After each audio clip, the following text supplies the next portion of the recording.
안녕하세요. 결혼한 지 3년 차에 아이는 없는 30대 여성입니다. 결혼이라는 게 저랑 남편 둘 사이만 좋다고 좋은 게 아니네요. 시어머니의 무리한 요구 때문에 결국 남편과도 틀어지고 이렇게 이혼까지 하게 되었습니다. 친구들과의 모임에서 어쩌다 옆자리에 앉아있던 남편과 인연이 닿아 연애를 시작했고 결혼까지 하게 되었습니다. 당시에 저는 결혼을 생각할 나이였지만 남편이 제게 청혼을 해왔을 땐 저도 생각이 많았고 이것저것 계산도 해야 했습니다. 제 벌이가 좋았던 건 아니지만 남편이 다니고 있는 회사는 아주 작은 규모의 회사였고 월급이 저보다 좋은 편이 아니었거든요. 그나마 남편이 저보다 나았던 건 그래도 비슷한 시기에 회사 생활을 시작했지만 저보다 적은 월급임에도 불구하고 모아놓은 돈이 많았다는 겁니다. 장기적으로 본다면 당장 모아놓은 액수가 그렇게 중요한 문제는 아니겠지만 금전 감각이 투철한 것 또한 장점이 아니겠냐며 좋은 게 좋은 거라고 그 장점 하나만 믿고 결혼까지 결심하게 되었습니다. 하지만 돈이라는 게 살아보니 정말 무시할 게 못 되더라고요. 결혼 이야기가 본격적으로 오고 가면서 양가 식구들에게도 서로를 소개하게 되었습니다. 저희 친정 아버지는 공직에서 근무하고 계셨고 저희 어머니는 평생을 전업주부로 지내셨습니다. 경제적으로 평범한 중산층 집안이지요. 공직에 근무하시는 아버지의 연금 덕분에 두 분의 노후는 준비가 다 된 거나 마찬가지인 셈이었어요. 저희 부모님은 제 결혼 상대에 다른 건 필요 없고 항상 두 가지만 강조하셨습니다. 하나는 무슨 일이 있어도 제 편에 서줘야 한다는 것.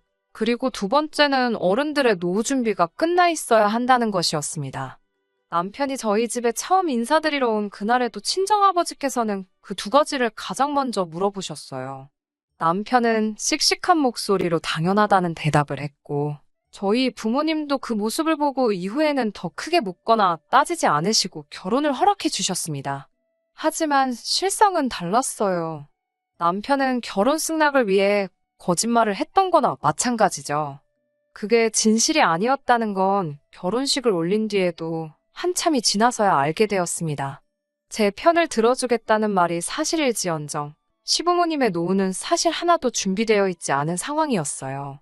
남편에게 다른 것도 아니고 당신 부모님의 일인데 어떻게 모를 수가 있었느냐 따졌는데 자기는 죽어도 모른다고 오리발을 내미니 그 부분이 진실인지 거짓인지는 솔직히 저도 모르겠습니다. 시부모님의 노후도 노후지만 가장 큰 문제였던 건 남편보다 3살 어린 신우였어요. 제가 볼 땐 시부모님의 노후 자금이 턱없이 부족한 데는 아직도 자리 잡지 못한 신우가 가장 이유가 컸던 것 같습니다. 어려서는 헤어 디자이너가 되겠다며 미용학원을 다니다가 갑자기 대학교에 들어가서는 대학교도 끝마치지 않고 승무원이 되겠다고 다시 또 학원을 등록했대요. 그런데 그것도 얼마 안 가 포기하고 역시 사람은 기술을 배워야 한다고 하면서 네일아트를 배우다가 결국 그것마저도 얼마 안 가 다시 그만뒀다고 합니다. 그러다가 또 다시 대학교에 들어가서는 졸업까지 하고서 곧장 공무원을 하겠다며 몇 년째 고시생 생활을 하고 있다고 합니다. 그런데도 시부모님은 신우를 우리 집 공주님이라고 이뻐하시면서 지원이란 지원은 아끼지 않으셨다고 합니다. 고시원 생활 비좁고 궁상가자 어떻게 하냐며 고시촌 근처에 있는 자취방까지 구해주셨고 아직도 신우 뒷바라지를 하고 계시고 있답니다. 부모가 자식을 아낀다는데 제가 거기에 나서서 이래라 저래라 할 문제는 아니니 신경 쓰지 않으려고 애썼습니다. 그런데 결국 그게 저한테 부메랑이 돼서 돌아올 줄은 상상도 못했네요. 처음에 시댁에 인사를 드리러 갔던 날 시부모님께서 집을 해주시겠다고 하셨습니다. 저희도 거절할 이유가 없었기에 감사하다고 했어요. 그런데 며칠 지나지도 않아서 말을 바로 바꾸셨어요. 집을 해주기로 한 돈이 급하게 쓰여야 할 곳이 있다고 하시며 일단 어느 정도만 보태줄 테니 전세를 알아보라고 하셨죠. 그것도 감지덕지인 상황이니 아무런 말도 안 하고 넘어갔는데 또 얼마 뒤에는 아무래도 돈이 장기간 묶이게 될 것 같다고 둘이 모아놓은 돈으로 형편이 되는 곳에 일단 집을 구하라고 하시더라고요. 묶인 돈이 풀리게 되면 그때 돼서 곧바로 지원을 해주시겠다면서요. 그때는 저도 적잖이 실망을 했습니다. 남편도 저를 볼 면목이 없다고 미안해했었지만 애초에 남편과 제가 결혼을 약속했을 때 시댁에서 집을 해준다는 건 생각지도 못한 일이었고 둘만의 힘으로 시작하자고 이야기를 나눴었기에 해준다고 호언장담하던 집을 못 해준다는 통보를 받았더라도 그것 때문에 결혼을 엎어야 한다는 생각은 하지 않았습니다. 그런데 또 알고 보니까 그때 집을 해주신다던 건 시부모님이 현재 살고 계시는 집을 담보로 대출을 받아 집을 구해주신다고 말씀하시던 거였네요. 저희한테 그런 말을 하시기 전에 직접 알아보셨던 것도 아니고 요즘은 다들 그렇게 한다더라 하는 말을 어디선가 듣고 상황도 자세히 모른 채 하신 말이었던 거예요. 시부모님 두 분 다 따로 일을 하시는 분들이 아니었기에 아마 그 돈을 받았다면 대출금은 저희가 갚고 있어야 했을 수도 있는 일이었어요. 거기에 막상 대출을 받으려고 해도 현재 살고 계신 그 집에도 대출이 있는 상황이라 추가적으로 더 대출을 받을 수 있는 금액이 신혼집을 구해주실 정도로 많은 금액은 아니었습니다. 아마 추가로 받는 대출이 저희에게 두 번째 말한 집값의 일부를 내어주겠다고 하신 말씀이셨겠지요. 그런데 대출받은 그 돈마저도 공무원 준비하던 신우가 이번에는 무슨 사업을 하기로 했다고 해서 그마저도 다시 신우에게 돌아가게 된 거고요.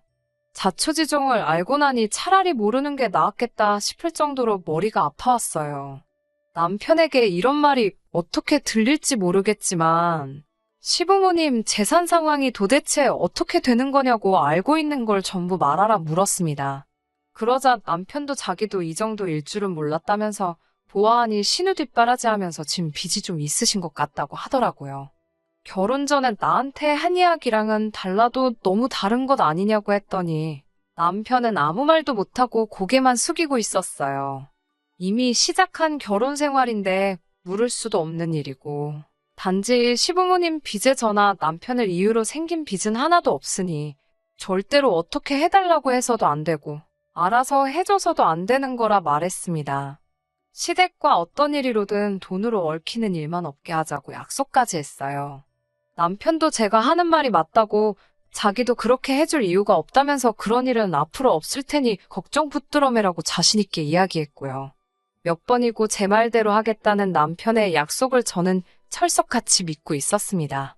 시부모님의 지킬 수 없는 약속 때문에 신혼집을 따로 구하지 않고 임시거처로 아파트를 월세로 빌려 지내고 있었는데 일단 급한 대로 남편이 모아놓은 돈만 가지고 작은 빌라를 전세로 구해 들어가게 되었습니다. 친정부모님이 시댁에서 집을 해준다더니 왜 그렇게 급하게 이사를 가냐는 말에는 월세로 내는 돈은 버리는 돈 같아서 조금 그렇다고 둘러댔고 나중에 시간이 지나서는 남편과 저의 벌이 합치면 양가 부모님 도움 없이도 자리 잡을 수 있을 것 같다고 그냥 저희 둘만의 힘으로 살아보겠다고 말씀드렸어요. 전셋집을 구하면서도 대출받고 싶은 마음이 굴뚝 같을 정도로 예산이 빠듯했기 때문에 혼수를 많이 생략했는데 친정부모님께서 그럼 혼수라도 다 해주고 싶다고 그건 어떠냐고 하셨지만 남편이 괜히 기죽을 것 같다는 생각에 그마저도 제가 거절했습니다. 시댁의 지원은 없었던 일이나 마찬가지였지만 새 집을 구할 때도 여전히 남편이 모아놓은 돈으로 대부분 해결이 가능했기 때문에 그냥 둘이서 잘 살아보자 다짐하고 저희들 힘으로 잘 해보고자 하는 생각이었어요. 비록 전세이긴 했지만 그래도 양가 어른들을 모시고 집들이도 했습니다. 일정 조율이 어렵기도 하고 어색한 분위기 때문에 불편하실 것도 같아서 따로따로 모셨습니다. 친정부모님은 원래 시작하는 부부들은 고생 좀 해도 된다고 하시면서 그래도 둘이 이만큼 해놓고 산다 하니 기특하다 하셨습니다. 하지만 시부모님의 반응은 달랐습니다. 이런 코딱지만한 집에서 어떻게 사냐면서 그러니까 고집 부리지 말고 친정에서라도 도움 좀 받지 그랬냐 하시더니 그냥 당신들 집에 들어와서 살라고 할 걸 그랬다고도 하시며 자꾸 듣기 싫은 소리만 하시더라고요. 게다가 제가 뒷이야기를 안다는 걸 모르셨는지 돈을 어디다 투자를 했는데 그 돈이 묶여가지고 집을 못 사줬다면서 또 쓸데없는 변명을 늘어놓으시는 거예요. 체면치레로 하시는 말씀 같긴 했지만 엄연히 거짓말인데 아무렇지 않게 하시는 그 모습이 어이없었어요. 그 이후로 이혼을 결심하기까지 정말 열심히 살았습니다. 아무리 제가 돈을 잘 번다고 해도 남편 수입이 워낙 적기도 하고 불안정하다 보니 마음을 편히 가질 수가 없었습니다. 저는 못해도 5년 내로 작은 아파트라도 사서 전세살이를 끝내고 싶었고요. 그래서 정말 절약하며 살았습니다. 다행히 남편도 알뜰한 편이라서 그 때문에 서로 마음이 상하거나 하지는 않았어요. 남편은 그달그달 벌어온 돈을 저에게 전부 주었고, 그럼 저는 그 돈에서 딱 50만 원만 빼서 생활비에 썼습니다. 제가 번 돈에서도 똑같은 금액을 빼서 생활비로 썼고요. 나머지는 가족 행사나 명절이 없으면 전부 모으는 식으로 한마디로 무식하게 돈을 모았습니다. 없으면 없는 대로 안 쓰고 있어도 있는 대로 안 쓰는 방법으로요. 투자 같은 건 꿈도 꿀 수 없었고 목표 금액을 모으면 그때 가서야 한번 시작해볼까 그런 생각을 하던 차였습니다. 그러다 얼마 전이었어요. 평소에 잘 알고 지내던 부동산에서 좋은 매물이라며 하나를 보여줬는데 마음에 쏙 들더라고요. 전세 계약 기간도 끝나가고 잘 됐다 싶었습니다. 전세금을 돌려받고 저희가 모은 돈까지 다 합쳐도 좀 부족해서 추가적으로 대출을 더 받아보려 알아보는 과정에 남편이 저 몰래 월급의 일부를 숨기고 있었다는 사실을 알게 되었습니다. 여기까지만이라면 어찌어찌 이해할 수 있었을 겁니다. 남편이 월급을 저에게 전부 주고 있었고 저는 아끼고 모은다고 남편에겐 용돈을 최소한으로 주고 있었거든요. 남자가 사회생활하는데 비상금 어느 정도 빼돌린 건 눈 감아 줄 만한 일이라고 생각했습니다. 차라리 본인이 필요한데 썼으면 열이라도 안 받았을 것 같은데 남편이 저에게 숨기고 빼돌리고 있던 돈의 대부분이 전부 시댁으로 들어가고 있었다는 사실을 알게 된 겁니다. 한 달에 40만 원에서 50만 원 사이에 큰 액수가 매 달마다 저도 모르는 사이에 시댁으로 흘러들어가고 있던 거였어요. 제가 최대한 아끼며 산다고 궁상맞다는 소리를 들을 정도로 허리띠를 졸라매서 살아온 건 사실이지만 그렇다고 명절이나 양가 어른들 생신, 어버이날 등등 자식된 도리로 챙겨야 하는 날들을 건너뛴 적 한 번도 없었습니다. 오히려 남편이 자기의 월급을 전부 저한테 주고 있다는 생각을 해서 같은 날에 챙겨드려도 비교적 여유가 있는 친정보다 시댁에 좀 더 신경을 썼어요. 모자라거나 더 드리는 부분을 제가 더 부담하는 식으로 하고 있었습니다. 정황상 남편이 월급의 전부를 저에게 다 보내주고 있다고 믿고 있었지만 제가 돈 관리를 한다고 그 돈을 제 개인을 위해 써본 적은 한 번도 없고 전부 다 적금을 들고 있었거든요. 그런데 남편이 제게는 단 한마디의 상의도 없이 독단적으로 받는 월급을 숨겨 그 일부를 시댁에다가 보내고 있었다는 사실의 실망감을 감출 수가 없었습니다. 그동안 저 몰래 시댁으로 보내준 돈이 결혼한 기간으로 치면 1,000만 원이 넘어갈 정도의 거금이었거든요. 배신감에 소름이 다 끼치더라고요. 퇴근한 남편에게 최대한 차분한 목소리로 이게 어떻게 된 일인지 설명해보라고 했습니다. 그러자 남편이 이제 다 걸려서 어쩔 수 없다고 생각했는지 저에게 솔직히 털어놓더라고요. 시어머니께서 신우 때문에 대출을 받았는데 상환할 능력도 안 되시고 신우는 배째라는 식이라 자기가 보태준 거라고요. 결혼할 때 하나도 도와주시지도 않았는데 어떻게 이러실 수가 있냐고 하니까 미안하다면서 그래도 가족이 힘들다는데 자기도 어쩔 수 없었다고 그러더군요. 남편에게 이건 부부간 신뢰의 문제라고 저한테 물어라도 봤어야 하는 거 아니냐고 따졌습니다. 그러자 소잡아먹은 귀신이 붙은 것 마냥 남편은 입을 꾹 다물고 한마디도 하지 않더라고요. 아마 이때부터 저도 마음속에서 남편에 대한 마음이 조금씩 달라졌던 것 같아요. 사는 게 좀 쪼들리고 고생스러워도 남편과 둘이 언젠간 더 크게 행복할 거라 믿었기에 참고 또 참았던 건데 이렇게 뒤통수를 맞으니 너무 아프더라고요. 그 와중에 시어머니 생신이 돌아왔습니다. 예전 같으면 용돈과 선물을 준비했을 테지만 이번만큼은 그러고 싶지 않더라고요. 치사하게 들으실 수도 있지만 제 나름대로 남편이 저 몰래 시댁에 보낸 그 1,000만 원에서 얼마씩 제하려고 계산을 했던 거예요. 어차피 시댁에 들어갈 돈이었다고 최대한 좋게 넘어가 보려고 한 거였습니다.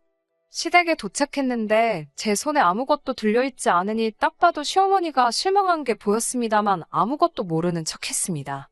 남편은 제가 언제 터질지 모른다는 생각을 했는지 시댁인데도 좌불안석 안절부절이더군요. 시어머니와 대화를 나누던 중에 새 집으로 이사를 간다고 들었는데 그 짧은 시간에 돈을 그렇게나 많이 모았냐고 물어보시더라고요. 지키지도 못할 말 해서 인생 계획을 미루게 만든 장본인이 누군데 뻔뻔하게도 그런 소리가 나오나 싶었지만 꾹꾹 눌러 참으며 모은 돈만으로는 부족해서 대출을 알아보고 있다는 대답을 했습니다. 저는 거기서 오히려 저희에게 조금 미안한 감정이라도 느꼈으면 하는 마음이었어요. 그런데 시어머니는 그러냐고, 그러면 이왕 대출 받는 거 조금 넉넉하게 받으면 어떻겠냐고 물어보셨어요.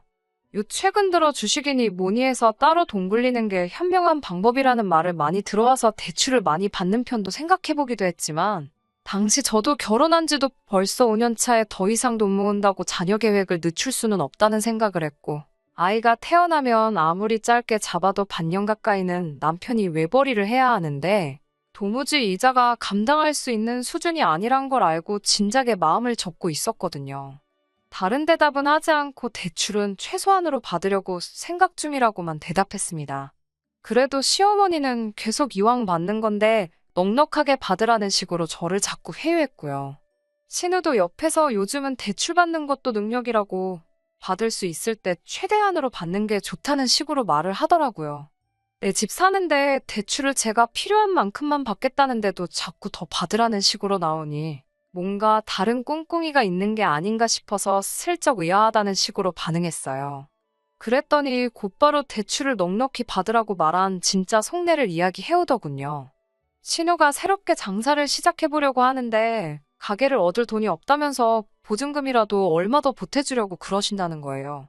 그 말을 듣자마자 저는 신우를 보고 한껏 웃어 보였습니다. 신우 가게 차려주려고 지금 저보고 대출을 더 받으라고 하시는 게 진심이냐고 물어봤어요. 시어머니는 살짝 기분이 상했다는 표정으로 뭐 이번에 몫이 좋은 곳을 알아놨다며 신우가 이번에 카페를 하나 시작해보려고 한다고 하시더라고요. 저는 신우가 이번에는 카페를 한다고요? 전에 하던 옷가게 말아먹은 지 얼마나 됐다고 이번엔 카페를요? 하고 비웃는 것처럼 크크대면서 웃었어요. 신우가 자기가 저한테 무시당했다는 걸로 생각을 했는지 옆에서 얼굴이 시뻘개져서 있더라고요. 신우가 못 갚으면 어떻게 되는 거냐고 요즘 이자도 오른다니 어쩐다니 말이 많은데 그거 다 제가 갚아야 되는 거 아니냐고 물으니 대출도 능력이라고 떠들다가 제가 팩폭을 날리니 아무 말도 못하던 신우가 벌떡 커피가 원가율이 어떻고 마진이 저떻고 하면서 어디서 주워들은 걸 저에게 떠들어대며 설명을 하려고 하더라고요. 언니는 회사만 다녀서 실상을 모른다고 하면서 말이죠. 그래서 제가 신우한테 혹시 카페에서 알바라도 해본 경험이나 있냐고 물었어요. 그러니까 대번에 하는 말이 자기가 일할 게 뭐 있냐고. 이 대한민국 땅에서 카페에서 일 안 해본 알바생 찾는 게 더 힘들 거라면서 사람을 쓰겠다는 말을 하더라고요. 솔직히 가소롭기 짝이 없었어요. 자기가 죽기 살기로 배워서 바닥부터 한다고 저한테 사정을 해도 해줄 생각이 전혀 안 들 정도로 신우라는 인간 자체의 신뢰도가 바닥인 상황인데 그런 것도 모르고 관련된 일 한번 안 해보고 사람 써서 앉아서 쉽게 돈 벌려는 생각을 하니 다른 건 몰라도 신우가 사람 되기는 글렀다는 생각이 들었습니다. 그리고 그 신우를 싸고 도는 시부모님에겐 더 이상 노후 준비는 없고 이런 식으로 매번 신우에게 등골이 빨아먹힐 거라는 생각도 들더군요. 솔직히 시부모님과 신우의 부탁을 거절하는데 미안한 마음조차 들지가 않았어요. 여태까지 신우의 전적이 화려한데 그동안 제가 아무 말도 안 한 건 전부 시부모님 돈으로 자식 뒷바라지 해주신 거여서 아무 말도 안 한 거라고 말했죠. 그래서 해주기로 한돈 안 주셨어도 아무 말도 안 했던 거였다고요. 그런데 그동안 남편에게서 소액이지만 매달 신우가 말아먹은 사업 문제로 돈을 받아왔고 그것 또한 좋게 넘어가려고 하고 있는데 제가 제 이름으로 대출까지 받아 신우에게 줘야 되냐고 그렇게는 못하겠다고 딱 잘라 대답했습니다. 그러니 시어머니는 저보고 그놈의 돈밖에 모른다고 화를 내시더라고요. 우리 아들이 벌어오는 돈 전부 다 가져다가 쓰면서 힘든 가족 위해서 도와주는 게 그렇게 어렵냐고 하시더라고요. 어머님한테 아들이 벌어오는 돈이 얼만지는 아시냐며 그마저도 한동안 그 돈 뜯어먹고 계시지 않았냐고 한마디 했어요. 신우는 분위기 파악도 못하고 이번에는 진짜들 사업이라면서 저에게 자꾸 할 생각도 없는 투자를 강요하더군요. 오히려 저한테 어차피 언니 돈도 아니지 않냐며 빌릴 수 있을 때 좀 더 빌려달라고 하는 건데 뭐가 그렇게 어려워서 자기 돈인 것 마냥 유세냐는 식으로 말을 하더라고요. 너는 그게 문제라고. 네가 스스로 벌어놓은 돈이 하나도 없고 남의 돈 쓰는 게 당연하다 생각하니 동기한 줄 모르는 거 아니겠냐 한마디 했습니다.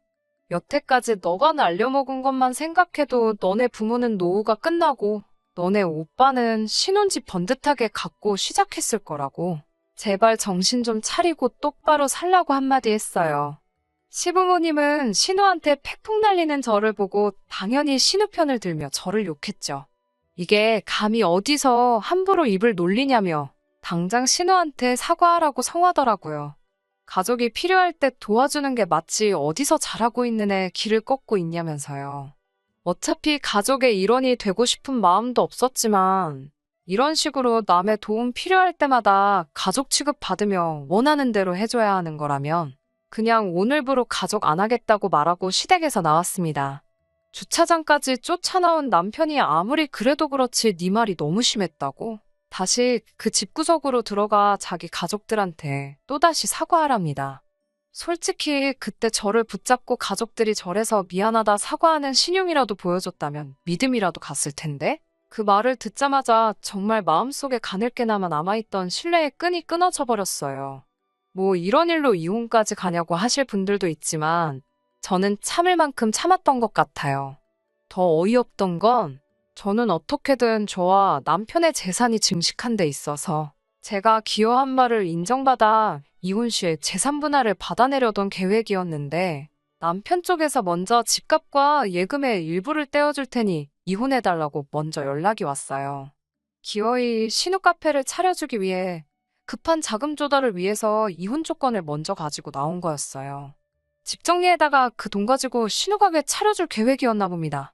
그래서 저는 아무런 어려움 없이 재산의 40%를 나눠 갖게 되었습니다.